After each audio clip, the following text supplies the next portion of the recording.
আসসালামু আলাইকুম। আমন্ত্রণ জাগো টিভি নিউজে, সঙ্গে আছি আমি আফরিন সুমনা। শুরুতেই জানিয়ে দিচ্ছি সংবাদ শিরোনাম। মধ্যপ্রাচ্যে থাকা 50,000 মার্কিন সেনাদের খুঁজে খুঁজে হত্যা করার হুমকি ইরানের। হরমুজে 2 ট্যাঙ্কার ও জর্ডান বাহরাইনের মার্কিন ঘাঁটি ও যুক্তরাষ্ট্রের 5ম নৌবহরে বড় ধরনের হামলা চালালো ইরান। সৌদির বিমানবন্দর লক্ষ্য করে ভয়াবহ ক্ষেপণাস্ত্র ও ড্রোন হামলা হুথি যোদ্ধাদের। ভেঙে দেয়া হচ্ছে ইসরায়েলি সংসদ। নির্বাচন অক্টোবরে। কি আছে কসাই নেতানিয়াহুর ভাগ্যে? গাজার ধ্বংসযজ্ঞ দেখে ভালো লাগছে। গাজা সম্পর্কে পাষণ্ড ইসরায়েলি যুদ্ধমন্ত্রীর পাশবিক মন্তব্য। ইরান যুদ্ধের বিরোধিতায় প্রায় 80% মার্কিনী, রয়টার্স ইপসোসের জরিপ। নতুন করে যুদ্ধ শুরু, যুক্তরাষ্ট্র ও ইরানকে যে আহ্বান জানালো চীন। ইরানকে পাথর যুগে ফিরিয়ে দিয়েছি, মুজতবা খামেনি 90% শেষ হয়ে গেছেন, বিস্ফোরক দাবি ট্রাম্পের। দর্শক, শিরোনাম শুনছিলেন, এবার জানিয়ে দিচ্ছি বিস্তারিত। মধ্যপ্রাচ্যে থাকা 50,000 মার্কিন সেনাদের খুঁজে খুঁজে হত্যা করার হুমকি দিয়েছে ইরান। মার্কিন সেন্ট্রাল কমান্ড নিশ্চিত করেছে যে মধ্যপ্রাচ্যে বর্তমানে 50,000-এরও বেশি মার্কিন সেনা মোতায়েন রয়েছে। এই ঘোষণার পরপরই ইরানের সামরিক বাহিনী হুমকি দিয়ে বলেছে, মধ্যপ্রাচ্যে থাকা 50,000 মার্কিন সেনাদের খুঁজে খুঁজে হত্যা করা হবে।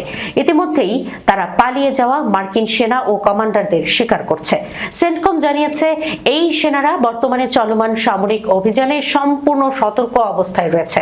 সম্প্রতি যুক্তরাষ্ট্র টানা তৃতীয় রাত ইরানের উপকূলীয় প্রতিরক্ষা ব্যবস্থা, মিসাইল ঘাঁটি ও ড্রোন স্থাপনায় বিমান হামলা চালিয়েছে।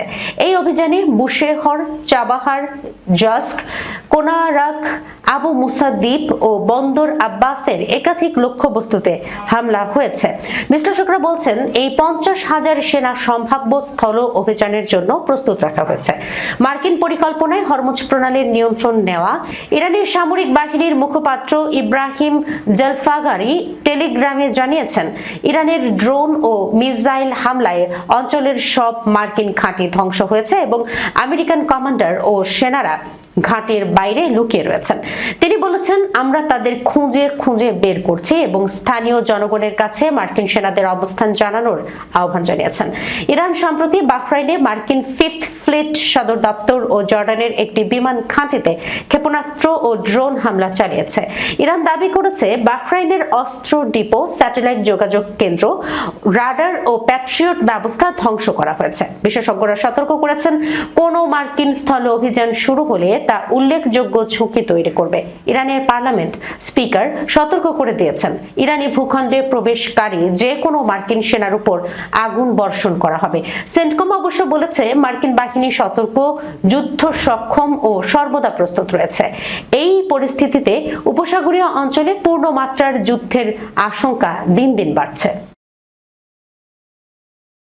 হরমুজে 2 ট্যাঙ্কার ও জর্ডান বাহরাইনের মার্কিন ঘাঁটি ও যুক্তরাষ্ট্রের 5ম নৌবহরে বড় ধরনের হামলা চালালো ইরান। মধ্যপ্রাচ্যে যুদ্ধ পরিস্থিতি আরো ভয়াবহ রূপ নিয়েছে। জর্ডানে মার্কিন বিমান ঘাঁটি ও বাহরাইনে যুক্তরাষ্ট্রের 5ম নৌবহরে বড় ধরনের ক্ষেপণাস্ত্র ও ড্রোন হামলা চালিয়েছে ইরানের ইসলামী বিপ্লবী গার্ড কোর IRGC। একই সময়ে হরমুজ প্রণালীতে মার্কিন নির্দেশনা মেনে চলা এবং ইরানি সতর্কবার্তা উপেক্ষা করার অভিযোগে 2টি সুপার ট্যাঙ্কারে হামলা চালিয়ে সেগুলো অচল করে দিয়েছে তেহরান। যুক্তরাষ্ট্রের নতুন অবরোধ ও শুল্ক আরোপের ঘোষণার পরই এসব ঘটনা ঘটল। এই সংঘাতের সূত্রপাত ঘটে হরমুজ প্রণালীতে মার্কিন প্রেসিডেন্ট ডোনাল্ড ট্রাম্পের নতুন ঘোষণার পর। ট্রাম্প ইরানের ওপর আবারও অবরোধ পুনর্বহালের ঘোষণা দিয়ে জানান, এই নৌপথে নিরাপদ চলাচল নিশ্চিত করতে এখন থেকে জাহাজগুলোর কাছ থেকে অর্থ আদায় করবে যুক্তরাষ্ট্র। নিজের সামাজিক যোগাযোগ মাধ্যম ট্রুথ সোশ্যালে দেয়া এক পোস্টে ট্রাম্প লিখেন, হরমুজ প্রণালীর অভিভাবক হিসেবে যুক্তরাষ্ট্র আবির্ভূত হবে। অস্থিতিশীল এই অঞ্চলে নিরাপত্তা নিশ্চিত করার ব্যয় মেটাতে কার্গোগুলোর উপর অবিলম্বে 20% হারে শুল্ক আদায় শুরু হবে। ট্রাম্পের এই ঘোষণার পরপরই ওমানের সমুদ্র সীমার হরমুজ প্রণালীতে দুটি সুপার ট্যাঙ্কারে হামলা চালায় আইআরজিসি। ইরানের আধার সরকারি সংবাদ মাধ্যম তাসনিম নিউজ এবং রাষ্ট্রীয় সম্প্রচার মাধ্যম IRIB এই তথ্য নিশ্চিত করেছে। আইআরজিসি জানায় বিপথগামী ট্যাঙ্কারগুলো তাদের নেভিগেশন সিস্টেম বন্ধ করে ওমানের সমুদ্র সীমার দক্ষিণ দিকে যুক্তরাষ্ট্রের নির্দেশনা অনুযায়ী চলার চেষ্টা করছিল। বারবার দেয়া সতর্কবার্তা উপেক্ষা করায় হামলা চালিয়ে জাহাজ দুটিকে অচল করে দেওয়া হয়েছে। এর আগে সংযুক্ত আরব আমিরাত জানিয়েছিল ওমানের সমুদ্র সীমার হরমুজ প্রণালীতে ইরান তাদের দুটি তেলবাহী ট্যাঙ্কার লক্ষ্য করে হামলা চালিয়েছে। এই হামলায় অন্তত একজন ভারতীয় নাগরিক নিহত হয়েছেন। আমিরাতের এই দাবির কয়েক ঘন্টা পর ইরান হামলার কথা স্বীকার করে। সৌদির বিমানবন্দর লক্ষ্য করে ভয়াবহ ক্ষেপণাস্ত্র ও ড্রোন হামলা হুথি যোদ্ধাদের। ইয়েমেনের রাজধানী সানার আন্তর্জাতিক বিমানবন্দরে হামলার জন্য সৌদি আরবকে দায়ী করে দেশটির একটি বিমানবন্দরে ক্ষেপণাস্ত্র ও ড্রোন হামলা চালিয়েছে ইরানের মদতপুষ্ট হুথি বিদ্রোহীরা। গতকাল সোমবার ঘটেছে এই হামলা। ইরানের নিহত সর্বোচ্চ নেতা আয়াতুল্লাহ আলী খামেনির শোক অনুষ্ঠানে যোগ দিতে তেহরানে গিয়েছিল হুথি বিদ্রোহীদের একটি প্রতিনিধি দল। গতকাল তাদের ফিরে আসার কথা ছিল, কিন্তু দলটি ফেরার পথে থাকা অবস্থায় সানা আন্তর্জাতিক বিমানবন্দরে ক্ষেপণাস্ত্র হামলা ঘটে এবং এতে বিমানবন্দরের রানওয়ে বিধ্বস্ত হয়। উড়োজাহাজটি পরে যাত্রাপথ পরিবর্তন করে হুদেইদা বিমানবন্দরে অবতরণ করতে বাধ্য হয়। পরে ইয়েমেনের উত্তরাঞ্চলে ক্ষমতাসীন সৌদিপন্থী ইয়েমেনি সরকার সানা বিমানবন্দরে হামলার দায় স্বীকার করে এবং তার কয়েক ঘন্টার মধ্যে সৌদির দক্ষিণাঞ্চলীয় আবহা আন্তর্জাতিক বিমানবন্দরে হামলা করে হুথি বিদ্রোহীরা। সৌদিতে হামলার পর হুথি বিদ্রোহীদের মুখপাত্র ইয়াহিয়া সারি গতকাল এক ভিডিও বার্তায় বলেন, সৌদির অপরাধমূলক আগ্রাসনের জবাব দিতে দেশটির আবহা আন্তর্জাতিক বিমানবন্দরকে লক্ষ্য করে সামরিক অভিযান পরিচালনা করেছে ইয়েমেনের সশস্ত্র বাহিনী। অভিযানে বেশ কয়েকটি ব্যালিস্টিক ক্ষেপণাস্ত্র এবং বিস্ফোরকবাহী ড্রোন ব্যবহার করা হয়েছে।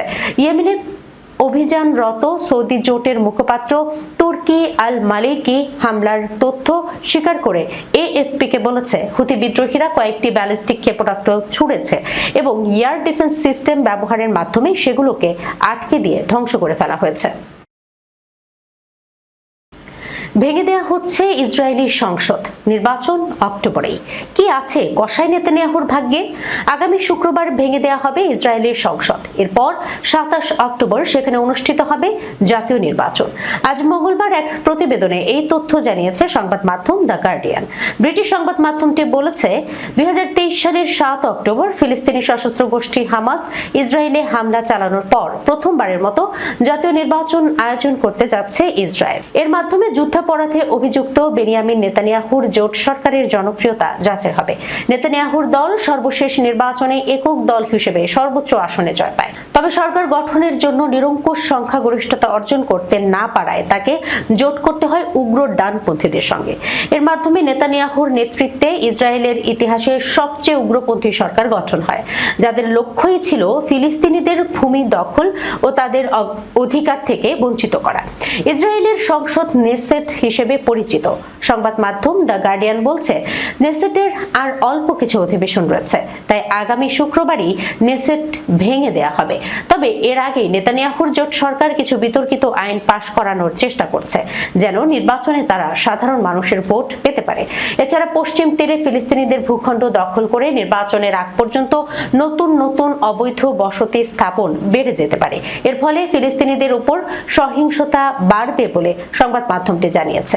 বিভিন্ন জরিপ বলছে, এবারের নির্বাচনের মাধ্যমে 76 বছর বয়সী নেতানিয়াহু প্রধানমন্ত্রিত্ব হারাবেন, যদিও এর আগে জরিপকে ভুল প্রমাণিত করে তিনি ক্ষমতায় এসেছিলেন। গাজার ধ্বংসযজ্ঞ দেখে ভালো লাগছে। গাজার সম্পর্কে পাষণ্ড ইসরায়েলি যুদ্ধ মন্ত্রীর পাশবিক মন্তব্য। ইসরায়েলি সংবাদ মাধ্যমের খবরে বলা হয়, গাজা উপত্যকার ব্যাপক ধ্বংসযজ্ঞ দেখে নিজের ভালো লাগছে বলে মন্তব্য করেছেন ইসরায়েলের প্রতিরক্ষা মন্ত্রী ইসরায়েল কাটজ। একই সঙ্গে গাজায় হুমকি দূর করার লক্ষ্যে এটি একটি পরিকল্পিত নীতির ফসল বলেও বর্ণনা করেছেন তিনি। গত সোমবার ইসরায়েলের চ্যানেল 14-এ প্রচারিত এক প্রতিবেদনে কাজের এই মন্তব্য তুলে ধরা হয়। গাজার ধ্বংসস্তূপ দেখে কেমন লাগছে এমন প্রশ্নের জবাবে কাজ বলেন, ভালো লাগছে, তাই না? তিনি দাবি করেন এই ধ্বংসযজ্ঞ কোনো দুর্ঘটনা নয়, বরং হুমকি দূর করতে নেওয়া সুপরিকল্পিত নীতির ফল। ইসরায়েলের আগের সামরিক কৌশল পরিবর্তনের কথা উল্লেখ করে প্রতিরক্ষা মন্ত্রী বলেন, আগে আমরা গাজায় সামরিক অভিযান চালিয়ে আবার চলে আসতাম, এখন সেই নীতি বাদ দেওয়া হয়েছে। এখন আমাদের সেনাবাহিনী ভেতরে অবস্থান করছে, সন্ত্রাসীরা বাইরে আছে এবং ঘরবাড়িগুলো ধ্বংস করা হচ্ছে। চ্যানেল 14-এর প্রতিবেদন অনুযায়ী প্রতিরক্ষা মন্ত্রীর এই সফরের সবচেয়ে গুরুত্বপূর্ণ অংশ ছিল উত্তর গাজায় স্থায়ীভাবে ইহুদি বসতি স্থাপনের প্রস্তাব। কাজ জানান, উত্তর গাজায় 3টি নাহাল আউটপোস্ট বা সামরিক ঘাঁটি সংযুক্ত বসতি স্থাপনের পরিকল্পনা করছেন তিনি। 2005 সালে গাজা থেকে ইসরায়েলি সেনা ও বসতি প্রত্যাহারের আগে উত্তর গাজায় এই স্থানগুলোর অস্তিত্ব ছিল। ঐতিহাসিকভাবে এই নাহাল আউটপোস্ট বা সামরিক বসতিগুলোকে পরবর্তীতে বেসামরিক ইহুদি বসতিতে রূপান্তর করা হয়ে থাকে। কাজ দাবি করেন নিরাপত্তার স্বার্থে এই পদক্ষেপ নেওয়া প্রয়োজন। এর মাধ্যমে ওই এলাকায় ইসরায়েলি নিয়ন্ত্রণ এবং নিকটবর্তী এলাকাগুলোর প্রতিরক্ষা আরও শক্তিশালী হবে। ইরান যুদ্ধের বিরোধিতায় প্রায় 80% মার্কিনী, রয়টার্স ইপসোসের জরিপ। যুক্তরাষ্ট্র ও ইরানের মধ্যে চলমান সংঘাত দীর্ঘ সময় ধরে চলবে বলে মনে করছেন প্রতি 5 জনের মধ্যে 4 জন মার্কিন নাগরিক।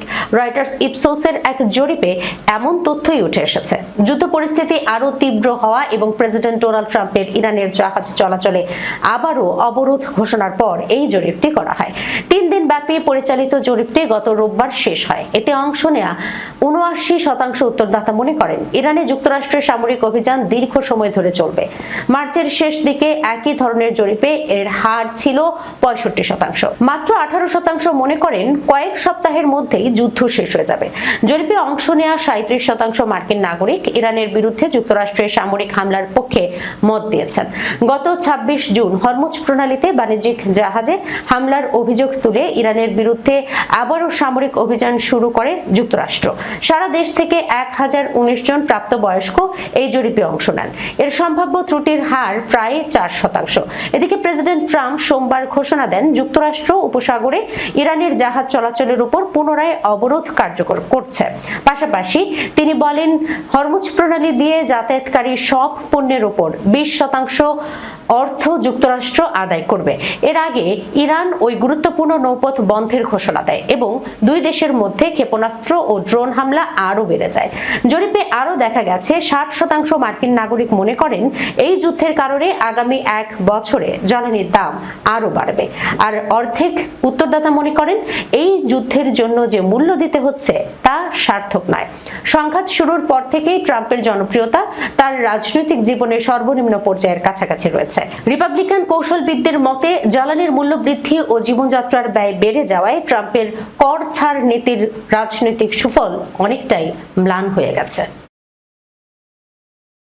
হরমুজ প্রণালীতে ইরানের বন্দরগুলোতে মার্কিন অবরোধ আরোপের ঘোষণার পর যুক্তরাষ্ট্র ও ইরানকে নতুন করে যুদ্ধে না জড়ানোর আহ্বান জানিয়েছে চীন।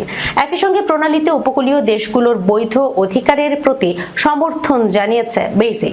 মঙ্গলবার চীনের পররাষ্ট্র মন্ত্রণালয় এই আহ্বান জানায়।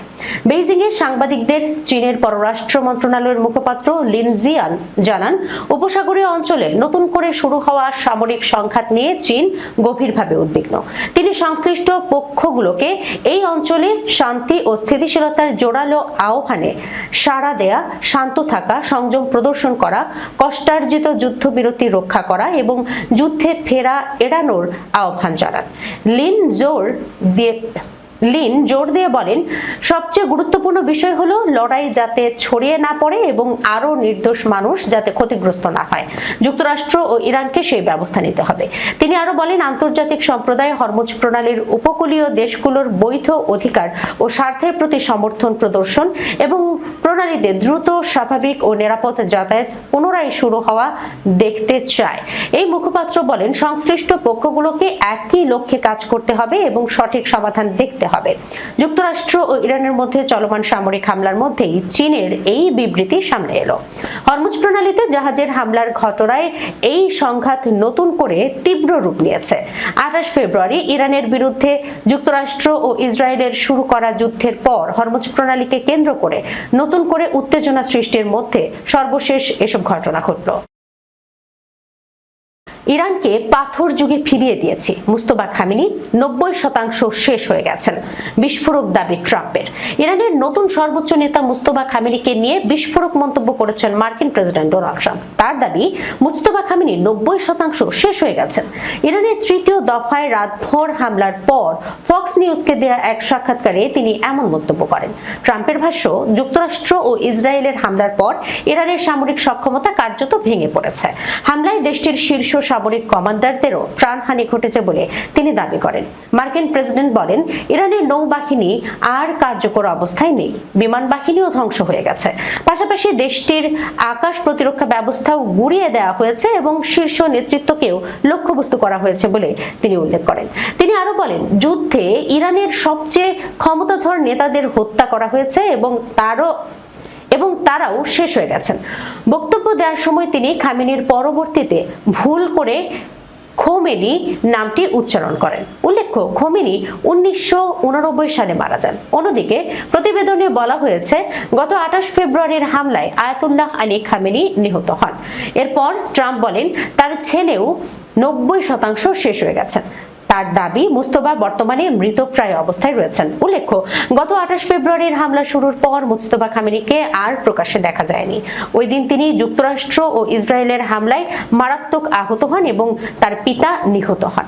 এই হামলার পর থেকে তার অনুপস্থিতি, স্বাস্থ্যাবস্থা এবং তিনি কোথায় রয়েছেন তা নিয়ে জনমনে নানা প্রশ্নের জন্ম দিয়েছে। যদিও মুস্তফা খামেনি নিরাপদ ও সুস্থ আছেন একাধিকবার দাবি করেছে ইরান। সূত্র আনাদুল এজেন্সি। দর্শক, এই ছিল এখনকার মতো জাগো টিভি নিউজে। যাবার আগে সংবাদ শিরোনামগুলো জানাচ্ছি আরো একবার। মধ্যপ্রাচ্যে থাকা 50,000 মার্কিন সেনাদের খুঁজে খুঁজে হত্যা করার হুমকি ইরানের। হরমুজে 2 ট্যাঙ্কার ও জর্ডান বাহরাইনের মার্কিন ঘাঁটি ও যুক্তরাষ্ট্রের 5ম নৌবহরে বড় ধরনের হামলা চালালো ইরান। সৌদির বিমানবন্দর লক্ষ্য করে ভয়াবহ ক্ষেপণাস্ত্র ও ড্রোন হামলা হুথি যোদ্ধাদের। ভেঙে দেয়া হচ্ছে ইসরায়েলি সংসদ। নির্বাচন অক্টোবরে। কি আছে কসাই নেতানিয়াহুর ভাগ্যে? গাজার ধ্বংসযজ্ঞ দেখে ভালো লাগছে। গাজা সম্পর্কে পাষণ্ড ইসরায়েলি যুদ্ধমন্ত্রীর পাশবিক মন্তব্য। ইরান যুদ্ধের বিরোধিতায় প্রায় 80% মার্কিনী, রয়টার্স ইপসোসের জরিপ। নতুন করে যুদ্ধ শুরু, যুক্তরাষ্ট্র ও ইরানকে যে আহ্বান জানালো চীন। ইরানকে পাথর যুগে ফিরিয়ে দিয়েছি, মুজতবা খামেনি 90% শেষ হয়ে গেছেন, বিস্ফোরক দাবি ট্রাম্পের। এখনকার মতো এই পর্যন্তই। এতক্ষণ পর্যন্ত যারা সঙ্গে ছিলেন সবাইকে ধন্যবাদ। আল্লাহ হাফেজ।